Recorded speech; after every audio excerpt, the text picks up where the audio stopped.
శ్రీరామ జయం. విష్ణుశ్చ సేంద్రధాతు పశుపతి పశుందధాతు కుబేరస్యాదురందధాతు సర్వాదేవత అమృతందధాతు అధ శ్రీకరంచ బహుపుత్రంచ చంద్రచంద్రకలంచ మంగళంచ సుమంగళంచ భుజించ దీర్ఘబుద్ధించ మంత్రే మంత్రే రహస్యంచ రాహురాజ్యంచ కేతునా ప్రబలగం సహస్రకామోన్ భవతి భవతాం దీర్ఘమాయు. మీకు మనకు కొన్ని కోరికలు ఉంటాయి. ఆ కోరికలు నెరవేరటం కోసం చాలామందికి అంటే ఏదో రేపొద్దున నాకు ఎలా అయినా కొంచెం డబ్బు నాకు అవసరానికి అడ్జస్ట్మెంట్ కావాలను, లేకుంటే ఎన్ని కోరికలు అనేవి ఎన్ని రకాలు. అట్లాంటి కోరికలు ఉన్నప్పుడు మీకు ప్రాతకాలంలో అంటే తెల్లవారుజామున అనుకుందాం, ఒక బిల్వపత్రం తీసుకోండి. బిల్వపత్రం అంటే మీకు తెలుస్తే కదా, బిల్వపత్రాలు తెలుసు కదా.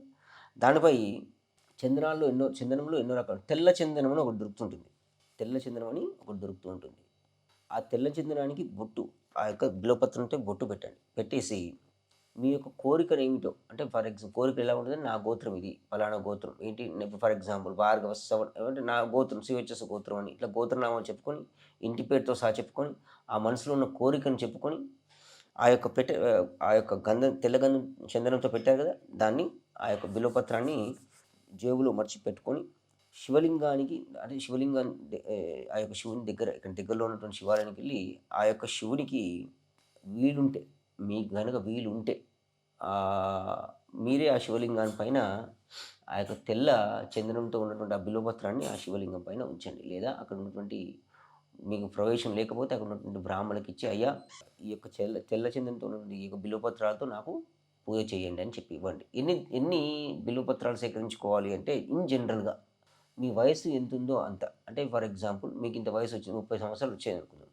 ఆ వయసులో ఏదో కోరిక నెరవేర్చుకోవాలనుకుందాం, ఏదో ఒకటి.